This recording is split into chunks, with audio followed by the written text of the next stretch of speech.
Nace en 2014.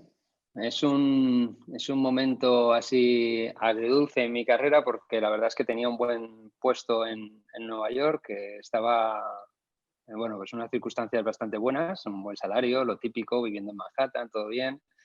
Eh, yo viajaba mucho desde Miami a Nueva York y al final ya me decido quedarme allí y estaba también en una empresa bastante importante, una multinacional, y en ese momento tienes esa sensación de que estás como en una rueda, como en un hámster, metido ahí en una rueda, dando a la máquina de otro. Y me di cuenta que no estaba siendo feliz, o por lo menos no me estaba llenando, ¿no?, la situación. Y es ahí cuando un poco dije, bueno, me lanzo a montar mi propio negocio sin saber muy bien exactamente qué es lo que quería, pero lo que sí que sabía es que si tenía que descubrir lo que me hacía feliz, tenía que hacerlo por mí mismo, ¿no?, y arriesgarme. Y ahí es donde empieza todo y donde me mudo otra vez a Miami, que es lo que siempre he considerado así como mi casa, y ahí es donde empieza Plus 305. O sea, que te movió la pasión. Sí, la pasión o la no pasión donde estaba. Claro, claro, claro. No, Pero sí. es importante esta búsqueda de la felicidad, Mm, que la verdad es que me identifico mucho, mucho con lo que has dicho porque no hay peor cosa que no hacer lo que a uno le gusta, lo que a uno le apasiona. Y creo que un emprendedor lo primero que tiene que tener es pasión, pasión por lo que ujú. hace. Pues fenomenal, la verdad es que es una historia para conocer muchos detalles. Vosotros os dedicáis, sois una agencia de publicidad boutique, y prestáis el servicio de publicidad enfocado sobre todo a algo que nos gusta mucho y que nosotros enseñamos en los institutos, que es la responsabilidad social empresarial, ¿no? Siempre Exacto. decimos que las empresas tienen que tener una ética que en muchos Mm. casos no se practica y lógicamente queremos saber más sobre la responsabilidad social empresarial en el mundo de la publicidad. Cuéntanos, Alberto. Nosotros hacemos lo que es como dos patas muy, muy importantes. Una es la comunicación de la responsabilidad social corporativa y la otra es la transformación cultural de la propia empresa, ¿no? ¿Qué está pasando? Que las compañías se han convertido en parte esencial de mejorar la sociedad. O sea, estamos hablando de que vivimos en un mundo en el que de las 100 economías más importantes del mundo, donde están los países y demás, más del 50% son compañías.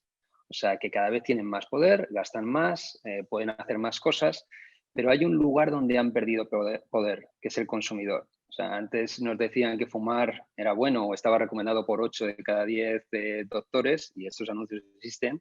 Y hoy sabemos que hay fábricas que utilizan niños, sabemos cuáles son las empresas que están detrás de ellos. Hoy vemos un vídeo de un CEO, por ejemplo el de Uber, en Malasia o en Tailandia, teniendo una trifulca con uno de los conductores, y en pocas horas el hashtag Delete Uber se convierte en algo masivo y tienes 200.000 usuarios menos. El CEO acaba en la calle, es decir, no hay un control, no te puedes esconder como compañía. Entonces esa ética ya no se ha transformado, ya no es una opción. Entonces, si dejan ellas, las compañías, lo que hacemos nosotros es ayudarles a transformar ese egoísmo y considerar al consumidor como un ser humano, con sus problemas, con sus días buenos, sus días malos. Y es entonces cuando las compañías que dejan de hablar del yo y de mira este producto que me ha costado mucho hacerlo y me tienes que prestar atención, dejan de un lado eso y empiezan a ver qué puedo hacer por ti. Y el diálogo cambia completamente, la conversación y la comunicación cambia completamente. Y entonces es en ese momento cuando la empatía entra y empiezas a hacer cosas sin pedir nada a cambio. Y ahí es donde las compañías pueden transformar las sociedades. Claro, porque una compañía, como tú muy bien has indicado, no solamente vende un producto o un servicio, también vende Exacto, valores. exacto, Entonces, exacto. esos, Sí, esos sí. valores se tienen que comunicar. O sea, una marca, tú ves una marca, no, por no decir nombres, pero ves una marca y ya te transmite unos valores. Ujú. hay que cultivarlos, hay que mantenerlos, hay que promocionarlos. Y en ese aspecto la publicidad, como bien indicabas, ha cambiado mucho. Ya no es solamente centrado en el producto o centrado en vender, sino en otra dimensión. Sí, mira, el 91% de los millennials o generación Z cambiarían de marca mañana si estuviera alineada con sus valores. O sea, lo que te están diciendo es lealtad cero. Vivimos en una sociedad en la que ahora mismo importan más los valores y lo que se está pidiendo a las compañías es que sean activistas. O sea, que me digas realmente qué opinas de lo que está pasando en la sociedad.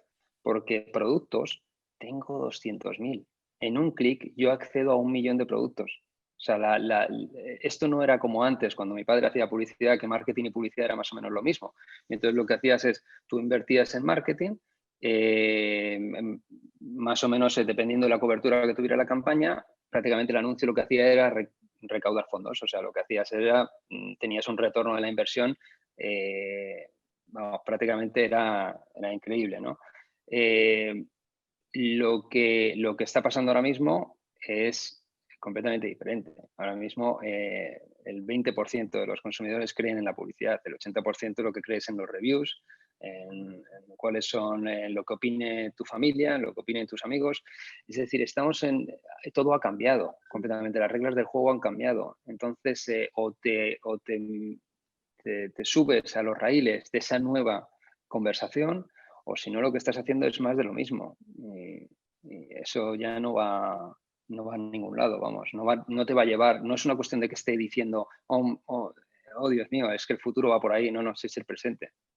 O sea, ahora mismo el CEO de BlackRock, que es, vamos, prácticamente el sumum del capitalismo, está diciendo que las compañías que no estén teniendo un compromiso social y que no estén generando un impacto positivo en la sociedad van a desaparecer en 5 años. Lo está diciendo el CEO de BlackRock. Entonces, claro, cuando tú tienes este tipo de titulares, creo que ahí es cuando las empresas deben de empezar a pensar en qué es lo que tienen que hacer, ¿no? Claro, o sea, ya empezamos a hablar de palabras clave, de personas, de sostenibilidad, de planeta. Yo creo que son palabras que vosotros ya manejáis en vuestras campañas, ¿no? Sí, un negocio en una sociedad que no es sana tiene poco futuro. O sea, en el debate este absurdo que nos hemos metido ahora de economía o salud, no hay duda que van de la mano. Es decir, la sostenibilidad social para nosotros en nuestra empresa lo une todo. Bueno, mi partner, Nadia, es la que está más especializada en toda la parte de transformación cultural y la parte de social sustainability, pero es que si no cuidamos a las personas, ellas no van a cuidar de nosotros, pero no solamente de nosotros como tal, sino de la sociedad, de las compañías. Es decir, una compañía necesita a esas personas para poder ejercer allí donde esté. Entonces, si nosotros nos comportamos de una manera en la que estamos contribuyendo a que esta sociedad, a que este planeta funcione, esta sociedad es la que va a tratar bien el medio ambiente, va a generar prosperidad, va a generar dinero. Toda decisión pensada para favorecer una mejor sociedad tiene un retorno a la inversión. O sea, cualquier empresario tiene que saber eso. Decía el fundador de Patagonia hace relativamente poco, todas las decisiones que tomo en favor del medio ambiente funcionan. Claro. Cuéntanos, Alberto, ¿cómo son vuestras campañas? ¿Cómo se inicia el proceso, sí, a grandes rasgos, el proceso creativo? Bueno, el proceso creativo, pues con total honestidad con el cliente. O sea, nuestro punto de contacto es el CEO, normalmente, o la persona de responsabilidad social corporativa que reporta al CEO, o la de comunicación de marca, o a veces, pero menos, la persona de marketing. Entonces, de verdad se trata en generar compromisos sociales o de hacer una comunicación basada en valores, como has comentado antes. Y para ello hay que sincerarse, hay que abrirse, hay que ser personas, no va de briefings, es estar juntos en un discurso que te posiciona, que te compromete, que te define, y eso no va de un spot de 30 segundos o un banner. Entonces, la atención ahora se vende cara, ¿no? En inglés se dice to pay attention is expensive. Ahora tengo millones de personas o millones de opciones en el mercado. ¿Y por qué voy a elegir la tuya? ¿No? Lo que hablábamos antes, o sea, ¿por qué voy a ser leal a una marca? O sea, si no, o sea, ahora mismo lo que hacemos nosotros es contribuir a ese cambio en el cual trabajamos en torno a la reputación, a un cambio de cultura, a valores intangibles. El valor de una empresa, según el último estudio de SAP, el valor de una empresa antes, en 1975, fíjate, esto es muy interesante, el valor de una empresa en el 75 era valores intangibles, toda reputación de marca, etcétera, eran un 15%. Los valores tangibles, todos los inmuebles, el Excel, eso, el profit, era un 75%. No, un 85%. Hoy es un 86% los valores intangibles. Es decir, ha cambiado radicalmente la historia. Ahora mismo ya no es una cuestión de profit, es una cuestión de lo que tú estás haciendo, el impacto que estás generando en la sociedad, lo que te va a dar valor. O sea, estamos hablando de que hay empresas como, por ejemplo, Beyond Burger, que es una hamburguesa que es vegetariana, vamos, vegana, está en un valor, no sé si salió a bolsa ya, pero está en un valor de 1 billón y no tiene beneficios. O sea, creo que antes, o sea, tenemos que entender que las campañas ahora mismo, antes recibíamos un mailing en casa, yo qué sé, al mes o a la semana, o mucho, y hoy recibimos un newsletter o un email cada 17 segundos, ¿no? Estamos expuestos en una ciudad a una media, leí el otro día, de 6.000, entre 6.000 y 7.000 mensajes publicitarios al día. O sea, imagínate lo que te puede impactar un anuncio, o sea, la cantidad de horas que voy a dedicar yo a pensar en ese anuncio. Necesitamos impregnar o poner el barniz de la empatía en todo lo que hacemos. Y es un realismo en comunicación. O sea, a veces suena arriesgado, pero no es arriesgado. Lo arriesgado es hacer lo mismo. O sea, lo que no pueden tener miedo en la forma de comunicación, y es lo que nosotros nos hemos especializado, es en no hacer lo mismo que se ha hecho antes. Ahora hemos cambiado el marketing. O sea, hay que empoderar al consumidor para que nos diga lo que quiere, en lugar de decirle a ellos lo que quieren, ¿no? Y en las artes marciales dicen una cosa que está muy bien, que es never stand still, o sea, que nunca te quedes quieto. Entonces, hay empresas que, si te das cuenta, la publicidad ha cambiado en el sentido de que está modernizada, pero es exactamente la misma en los últimos 25 años. Y ellos siguen ahí porque creen que funcionan. Sí, claro, es que estamos ante una nueva era. Ya no solo por lo que has dicho de esta cantidad de impactos de información o esta sobreinformación que estamos teniendo, sino que también el consumidor tiene un poder que antes no tenía. Es casi una dictadura del consumidor. El consumidor ahora escoge qué quiere, cómo lo quiere. Bueno, y las empresas cada vez son más servilistas en el sentido de facilitar todo lo posible que el consumidor haga esa transacción, ¿no? Entonces, como no vayas acompañado de valores, es lo que tú has mencionado, estás vacío, o sea, no tienes nada que te diferencie. Exacto. Que te diferencie con respecto a lo demás. Apuntabas antes que vuestras campañas las hacéis bajo una perspectiva, un diálogo de honestidad con el cliente, ¿no? Una curiosidad que me ha surgido a raíz de lo que has dicho, ¿le cuesta mucho a la gente, es decir, al empresario, cambiar el chip y ponerse bajo el discurso de la responsabilidad social corporativa? ¿Es algo que está ya en el ADN del empresario o todavía falta cultura en ese sentido?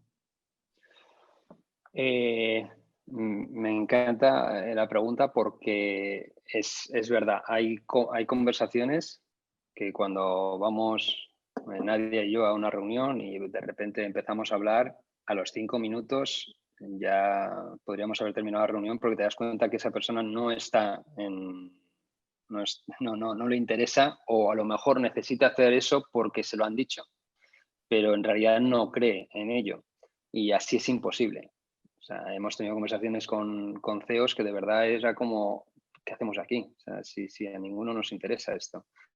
Creo que el problema nunca es el problema. Ellos tienen que ver cómo se ataca el problema. Decimos siempre acts, not ads. O sea, las marcas deben de dejar de hablar del mundo tal como es y hablar del mundo como debería ser, implicarse. Y ellos tienen que entender, en muchas ocasiones es muy difícil, que es más fácil crear una marca cuando la marca te quiere a ti. O sea, la publicidad de ahora es vanidosa, piensa en ella misma, en los premios, en la parte creativa es muy enfocada a ver cómo se hace la peli y seguimos todavía en ese mundo, a ver cómo vendemos el descuento de una manera más graciosa. Mira este producto, que me ha costado mucho hacerlo, me debes atención, ¿no? Y, y eso es parte del pasado, el mundo va por otro lado, o sea, las conversaciones ahora mismo son diferentes. Antes era otro entorno y eran otras circunstancias, ¿no? La publicidad ahora mismo tiene que servir, y en muchas ocasiones los empresarios les cuesta entenderlo, pero tiene que servir de altavoz a lo que se hace bien y contagiar y colaborar y subrayando hacer, o sea, cosas que se hacen bien. A lo mejor la publicidad tiene que rectificar, o sea, tiene que... Es un mensaje de rectificación. A lo mejor es ser brutalmente honesto en tu forma de hablar. A lo mejor es querer decir, o sea, es decir o admitir problemas o resolver problemas o hacer feliz a alguien. O sea, el consumidor no espera que la empresa sea perfecta. Otro de los problemas que tenemos es que muchas veces les da miedo. Dicen, no, pero es que nosotros no somos perfectos. El consumidor sabe que no es perfecto. Lo que pasa es que tiene que alinearse con tus valores. Tiene que saber que tu compromiso es suficiente. Ahora mismo la transparencia no es una opción. O sea, es algo que o aplicas tú a tu compañía o se te aplica. Y cuando se te aplica es cuando sufres. Entonces, el consumidor sí que es verdad que es muy crítico, como decías tú. O sea, es un consumidor que ahora mismo sabe mucho más, que tiene herramientas, pero también es un consumidor que puede convertirse en tu colaborador, en embajador de la marca. Es más una cuestión de escuchar más.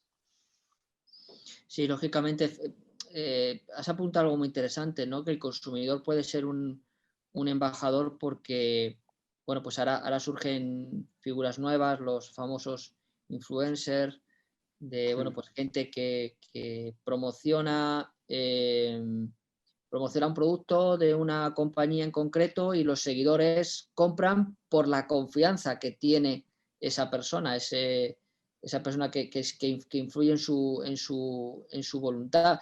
Y está claro, ¿no? Coincido contigo, hay que ser transparente. Si no eres transparente, tú te van a descubrir tarde o temprano y es mucho peor porque también el mercado o el consumidor castiga. O sea, es un consumidor que hace justicia, no olvida fácilmente. Yo creo que ahí está, es otra de las cuestiones que va en relación con la honestidad. Más vale ser honesto porque el consumidor no es tonto, no se deja engañar y si le fallas no lo va a olvidar. Cuéntanos más en relación con tu experiencia en el mundo del emprendimiento. Te voy a preguntar dos cosas, Alberto. Primero, ¿cómo es emprender en general en el mundo creativo, ¿no? O sea, hemos entrevistado gente en el mundo de la hostelería, por ejemplo. Cada sector tiene sus particularidades, tiene sus puntos fuertes y sus puntos débiles. Cómo es en el mundo de la publicidad, en el mundo de la creatividad, que lógicamente tú trabajas con tu capacidad de imaginación, con tu capacidad creativa, como no tienes otras herramientas auxiliares así a primera mano que no sea tu propia cabeza. ¿Cómo es emprender en el mundo creativo? Y luego te voy a preguntar cómo es emprender en otro país, porque vosotros estáis a caballo entre Miami y Suiza y quizás nos puedes decir tu punto de vista de cómo estos países, Estados Unidos y Suiza, tratan al emprendedor, de si le dan más o menos facilidades para emprender que en España. Bueno, sobre la primera, al final yo creo que todos los emprendedores son creativos, porque si no van a ir mal, porque claro, al final te tienes que buscar, todo el tiempo estás solucionando problemas.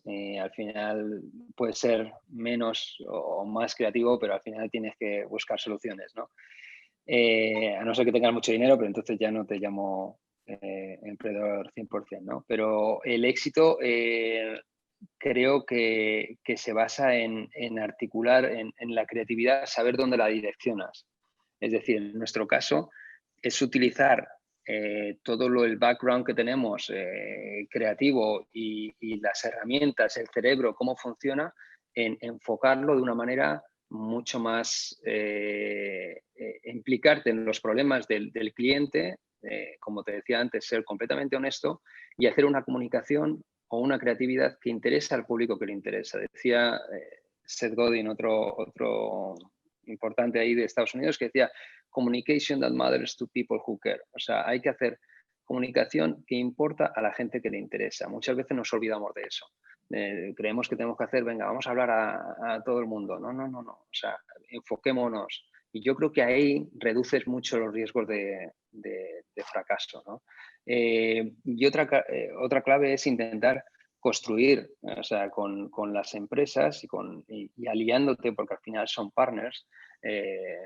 No te diría la cantidad de clientes que vinieron a la boda, es decir, que al final se convierten en gente con la que confías y los que se convierten en amigos. Y es importante el diferenciar entre lo que es una marca y un logo para nosotros, ¿eh?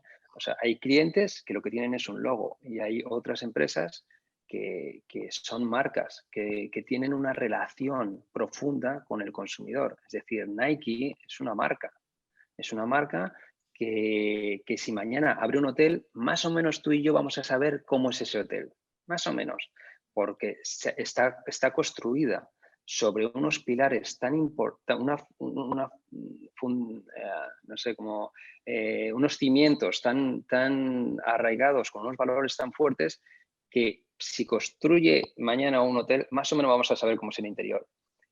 Hyatt, por poner un ejemplo, es un hotel que tú coges porque está cerca del aeropuerto o porque está cerca de las reuniones, pero no es una marca. No es, si Hyatt mañana hace unas zapatillas, no tengo ni idea cómo van a ser esas zapatillas. Entonces, yo creo que ayudarles a construir en esa dirección, a hablar de algo que sea mucho más profundo, que no simplemente es el producto final, ahí es donde la creatividad adquiere valor y donde toda la conversación se eleva. Y respecto a emprender en otros países, mira, te voy a poner un ejemplo muy fácil. Primero, Suiza te lo pone fácil, pero Estados Unidos es un ejemplo muy bueno. Estados Unidos con creo que son $110, no sé, creo que es algo así, y aproximadamente 12, 14 minutos tú has construido una empresa. Eso es el empuje que tiene el país, uno de los países más poderosos del mundo, ¿no? Porque allí lo que te dicen es, oye, te empujan y te dicen, hazlo, si te la pegas, te la pegas. Pero es verdad que esa cultura de emprendimiento es mucho más decidida y hay mucho más admiración para la persona que se está arriesgando en hacer algo que en otros países, o por lo menos en España, yo que vengo de España, pues hay una sensación siempre que es el topicazo, pero que es verdad que cuando vas a montar algo, hostia, la mayoría de la gente es el no o el te la vas a pegar. Y en Estados Unidos oye, es que a lo mejor me asocio contigo, oye, es que a lo mejor me interesa, oye, esto de que va, bueno, pues venga, vamos para adelante y tal. O sea, hay una sensación de que eso tiene que pasar, sí o sí. Y entonces hay un empuje muy grande al esfuérzate, al continúa y hazlo lo mejor posible porque, oye, nunca se sabe. Y si eso te falla y montas otra cosa, pues mejor todavía porque ya tienes la experiencia del fallo. Eso se valora muchísimo.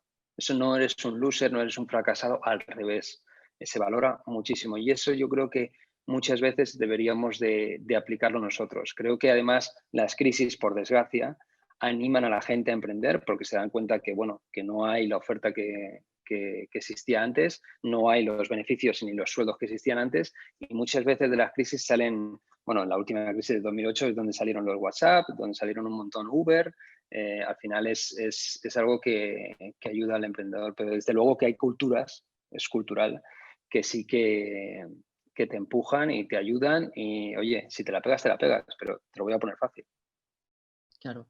No, es lo que has dicho, ¿no? Como, aquí, por ejemplo, en España el fracaso se ve como algo peyorativo, y en otros países como en Estados Unidos, pues se ve como, pues, como un valor, o sea, como una experiencia más, o sea, una mayor capacidad que tienes porque has aprendido del fracaso, que se aprende mucho del fracaso, Claro, o sea, ciertamente.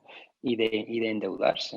O sea, pues te endeudas. O sea, hay que tirar para adelante y hay que hacerlo y pegarte y pegarte y pegarte hasta que al final la pegas, hasta que al final lo haces de verdad. Y dices, hostia, es algo que es inherente a ellos. Entonces, cuando metes esa cultura, el país crece.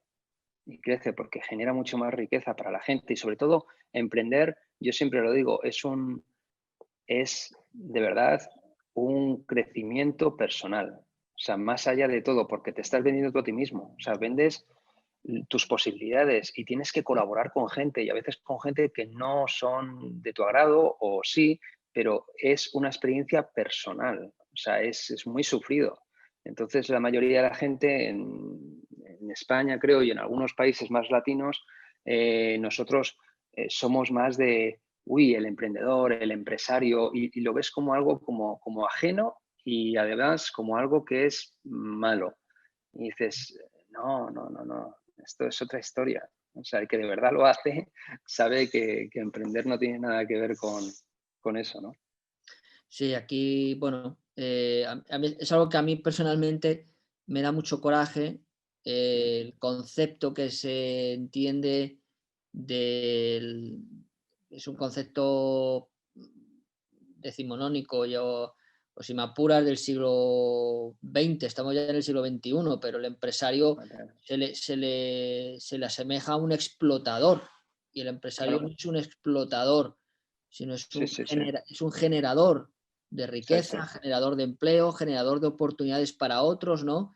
Es lo que tú has exacto. mencionado, una empresa o un emprendedor crea oportunidades en otros asociados, en partner, en colaboradores, en empleados, es decir, es un ecosistema que está vivo, ¿no? Entonces hay que promoverlo. Nosotros tratamos de cambiar un poco la mentalidad o la perspectiva de la gente joven para que se quiten de estos clichés y estos prejuicios que muchas veces son culturales del mundo del emprendimiento. De hecho, comparto contigo una reflexión a la cual llegamos en una de las entrevistas, y es que cuando tú preguntas a un niño, ¿tú qué quieres ser? Mm, Suelen escoger profesiones, ¿no? Sí, Pero profesiones en las cuales tú trabajas para otro. sí, Estudiamos, nos educamos y nos formamos para ser trabajadores de, pero claro, no hay desde los cimientos de la educación, desde las aulas, no hay una educación enfocada al hacer que el alumno sea un emprendedor. Es decir, en lugar de preguntarle tú en qué quieres trabajar de mayor, sino preguntarle a qué se va a dedicar la empresa que dirijas de mayor, ¿no? exacto. Eh, y es que por eso nosotros entendemos que hay que actuar en las aulas. Mm, Totalmente, totalmente de acuerdo. Estoy completamente de acuerdo contigo. O sea, es cultural. O sea, decía Kiyosaki en la de Padre rico, padre pobre, en el libro, te lo recomiendo, vamos, está muy bien. Y él una de las cosas que dice es eso. Él nace en una familia que es de clase media, pero tiene un amigo que es rico. Y entonces el padre es un emprendedor. Y claro, el padre, cuando él habla con el padre rico, le dice, oye, yo quiero mm, ser como tú y quiero aprender y quiero ver cómo lo hace, dice, bueno, lo primero que vas a hacer es que te vas a olvidar del salario. Y dice, pero ¿cómo? Entonces, ¿cómo gano dinero? Y dice, bueno, es que eso es parte del emprendedor. O sea, si lo que quieres es un salario, cógete un sueldo, o sea, cógete un trabajo y ya está.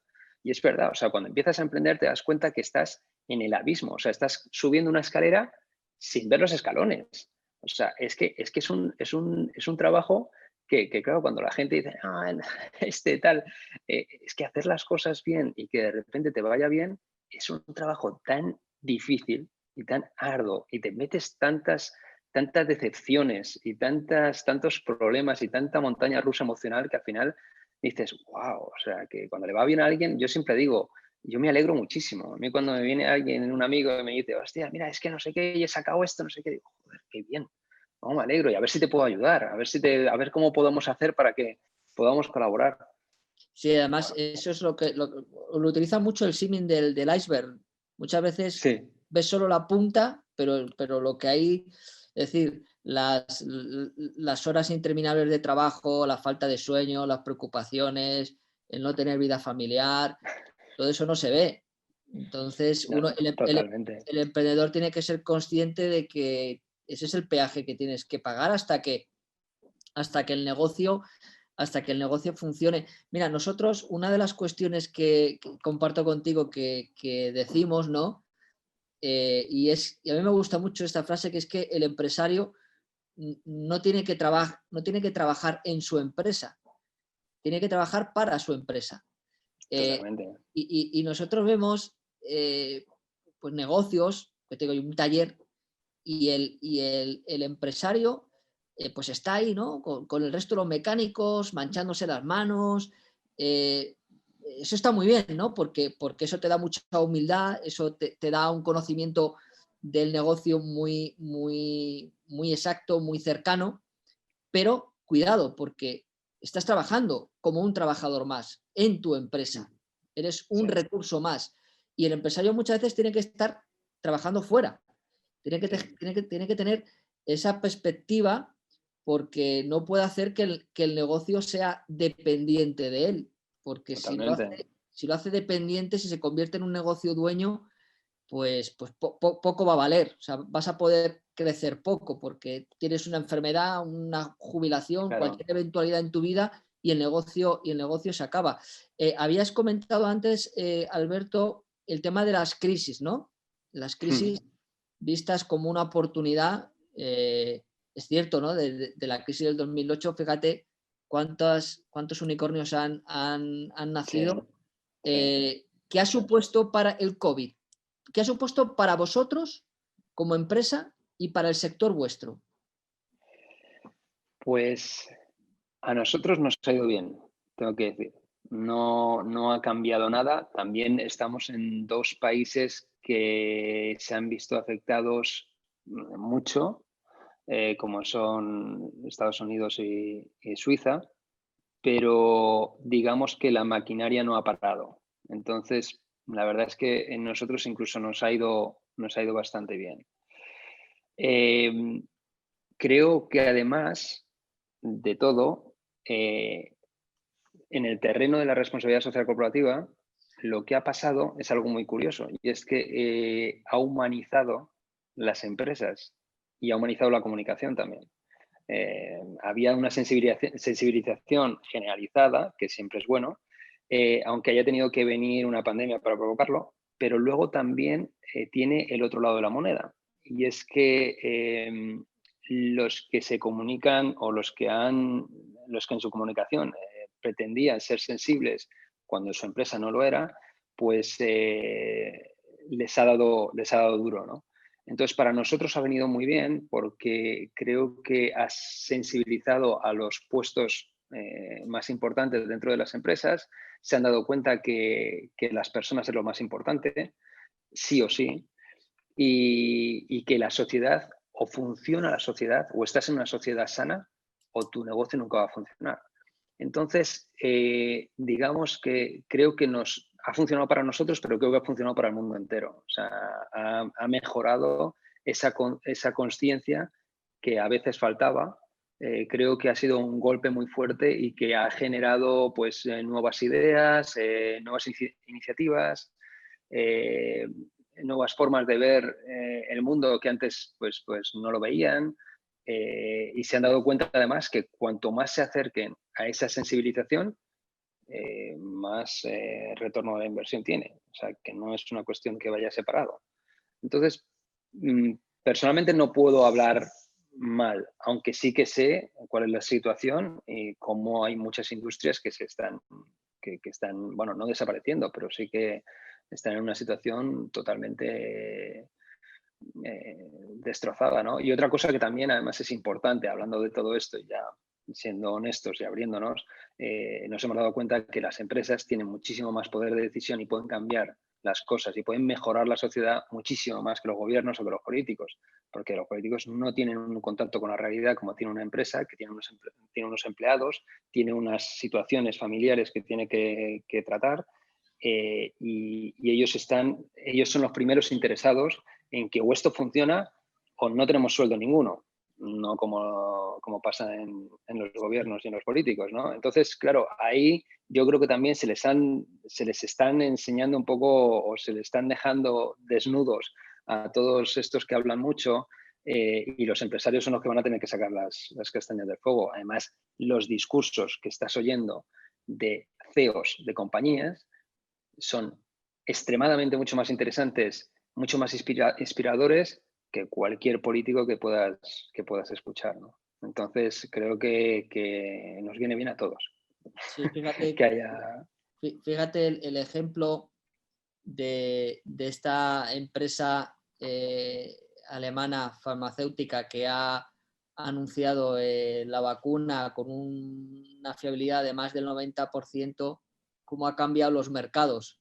Se ha hecho que suba la bolsa más que cualquier decisión de cualquier gobierno, más que cualquier decisión política. O sea, Y ojo, y es más, esa empresa, si lees, esa empresa rechazó el dinero público, porque dijo que las trabas burocráticas eran tan grandes que no iban a poder ser efectivos. O sea, no, les iba a poner palos en la bicicleta. Entonces dijeron, no, esto lo hacemos solos. Que puede tener, que luego tiene muchas lecturas, lo que quieras, pero lo entiendo. O sea, desde el punto de vista empresarial lo entiendes. claro. Dices, ¿no? Es que en el momento que se meten, no son profesionales de esto, no saben. Entonces, es una complicación, todo es complicado. Sí, lo complican en lugar de facilitarlo. Quiero preguntarte una cosa que se la pregunto a todas las personas con las que puedo tener algún contacto, alguna relación del exterior. Es una curiosidad personal que comparto con todos nuestros seguidores, pero me gusta saberlo.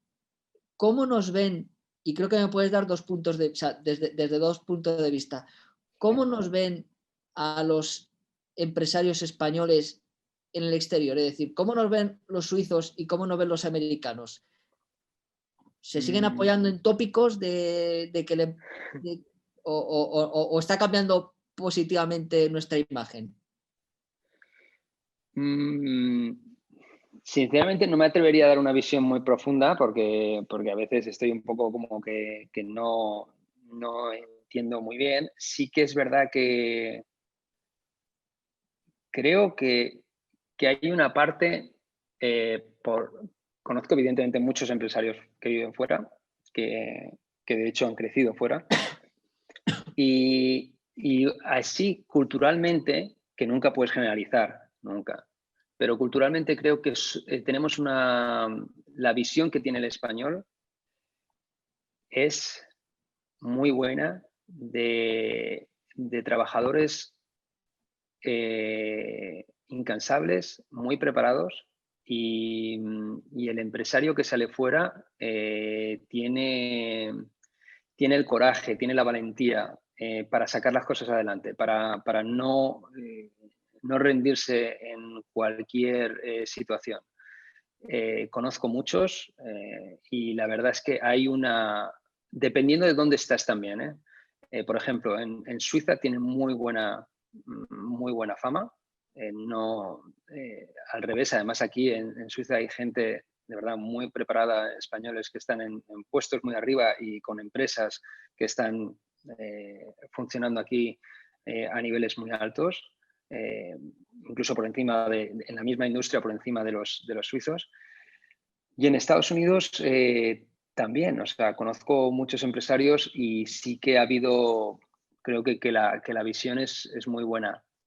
En Estados Unidos hay una cosa, hay un detalle.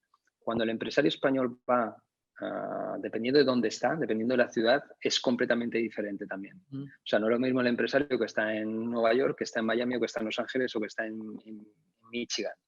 pero es un empresario que se mimetiza mucho con la cultura, lo cual es de agradecer. Es decir, es muy... A veces creo que para los latinoamericanos a veces es demasiado rude, demasiado...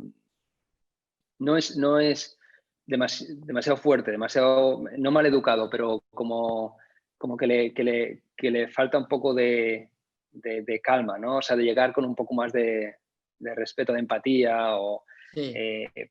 porque, bueno, pues culturalmente o lo que sea, pero creo que tiene una visión bastante buena, muy buena. Bueno, me alegro que vaya mejorando nuestra Sí. fama. Bueno, y además, a ver, hay empresas españolas que conoce todo el mundo, como puede ser Zara, que es un ejemplo de emprendimiento que nos pone muy arriba, ¿no? Un país tan pequeño, por ejemplo, Estados Unidos, España es como el tamaño de Texas.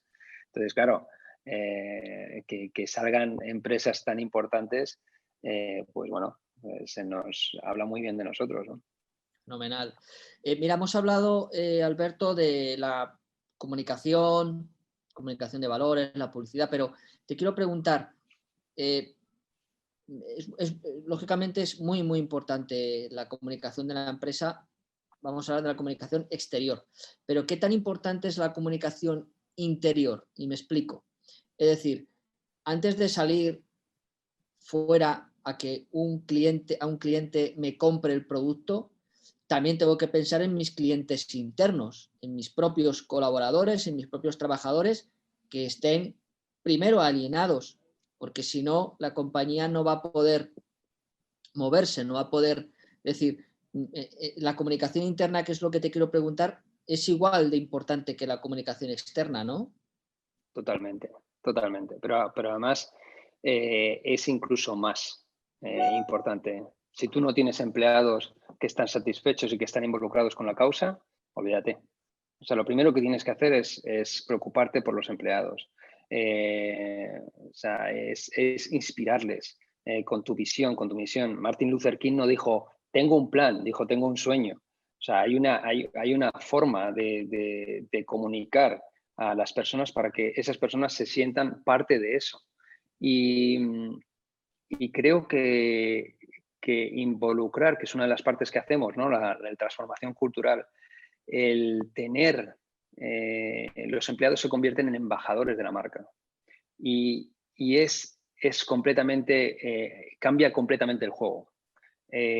Zappos, no sé si estáis familiarizados con esa Sí, sí, empresa, pero la sí, de Amazon, que la compró de venta de zapatos. es, basó todo el business plan en la felicidad. La gente, o sea, se preocupan, tienen un life coach en la propia compañía que les ayuda con ellos mismos. Es un chaval de 20 y pico años, o sea, cuando la fundó tenía creo que 26, 27 años. Es decir, estamos hablando de que el mundo va por ahí.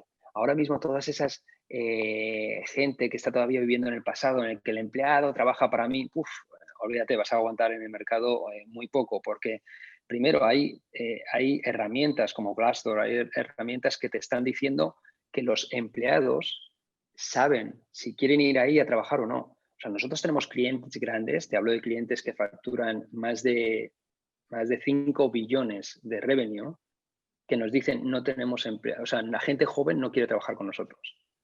Y dices, wow, o sea, este es un problema grave. Y es porque estamos hablando de una situación completamente distinta, un juego completamente diferente. O sea, si el empleado no está satisfecho, o sea, en Zappos cuando abren una oportunidad de negocio, una posición en la empresa, tienen la estadística de la gente que se presenta con las posiciones que ellos tienen disponibles. O sea, la gente que se presenta es mayor que la gente que se presenta a Harvard. Es decir, tú quieres trabajar ahí, tú quieres formar parte de esa comunidad. Entonces, esa comunidad que estás creando con tus valores van a transmitirlo en todo, desde la gestión con el cliente hasta el punto de venta, hasta la forma en la que las decisiones empresariales que tú vas a tomar. Es decir, cambia completamente, radicalmente todo el mercado. Y para la empresa es fundamental que esta atención, que este employer branding que le llamamos nosotros, sea tratado como, podríamos decir, o sea, lo número uno, vamos, en la lista de prioridades. ¿Cuánto nos queda por? Creo que eso es una asignatura muy pendiente, pendiente de las empresas españolas, bueno, y sobre todo de las pymes, ¿no?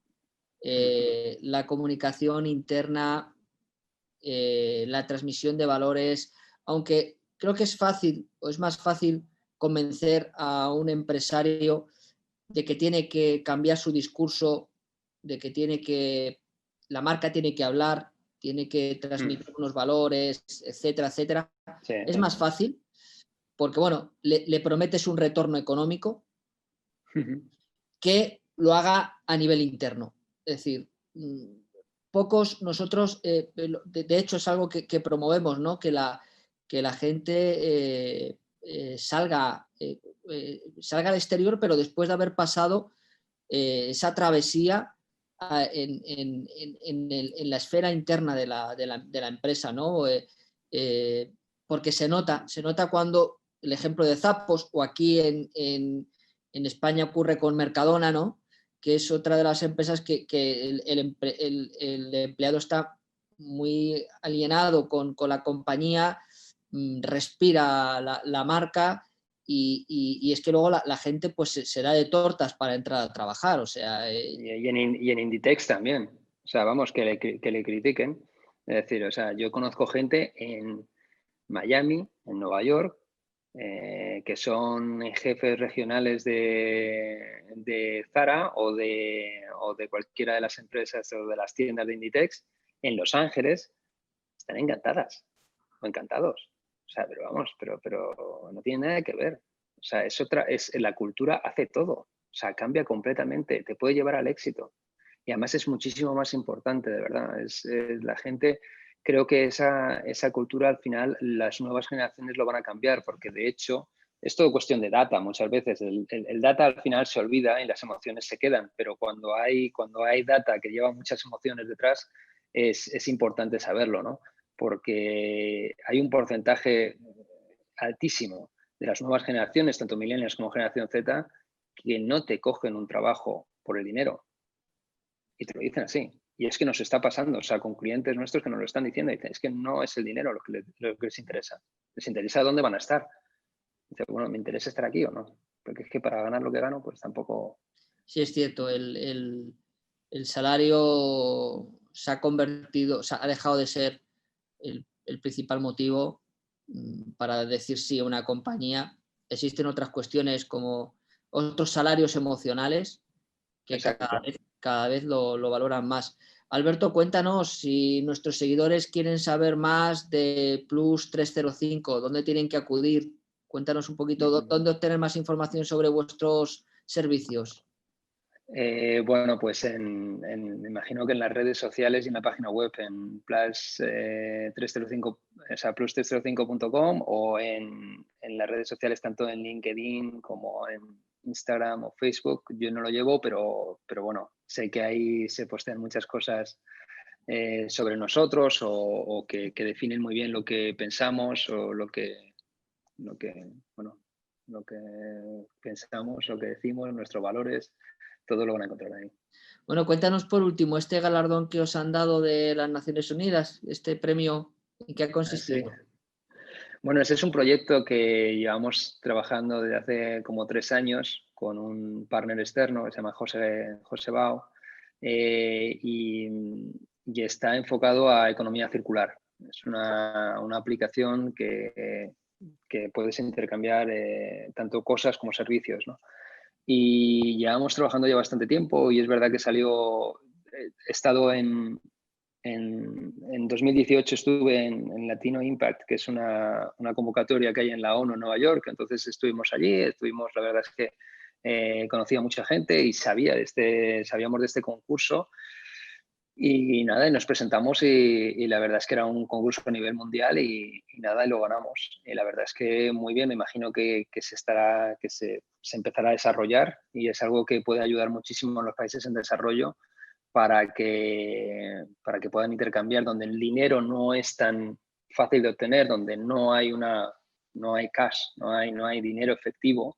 Este tipo de trueque de toda la vida se convierte en una forma que alivia sustancialmente esa situación, y lo que hace es que te da la posibilidad de, bueno, de obtener cosas que quieres o que necesitas por gente que a lo mejor esas cosas no las necesitan, y sobre todo además ayudar a las fundaciones. Nosotros somos parte de Voices for Children Foundation, estamos en el board, y para las fundaciones es muy importante este tipo de iniciativas, porque les ayuda a ellos a que en una emergencia puedan decir, hey, necesitamos esto concretamente, necesitamos mesas, necesitamos sillas, necesitamos lo que sea, o necesitamos servicios, y que haya una posibilidad de contactar con mucha gente en una misma plataforma, ¿no? Qué bien.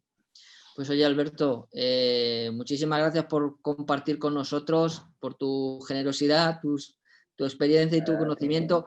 Esperamos verte por aquí, por Madrid, cuando tengas la oportunidad de pasar y de conocernos personalmente. Ha sido una entrevista muy productiva y la verdad es que te quedamos muy agradecidos. Se pueden sacar muchísimas enseñanzas, prácticas y consejos que nos has dado para nuestros emprendedores. Y nada, desearte muchísima suerte. Os seguiremos en las redes sociales para ver por dónde vais. Y nada, darte las gracias, Alberto, por estar con nosotros en el día de hoy.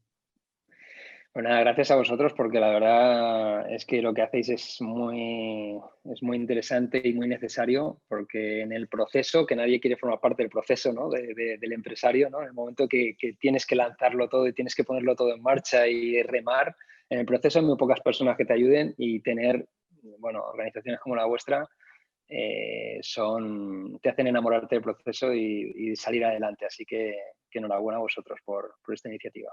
Bueno, Alberto, nos vemos. Muchísimas gracias. Un abrazo, gracias.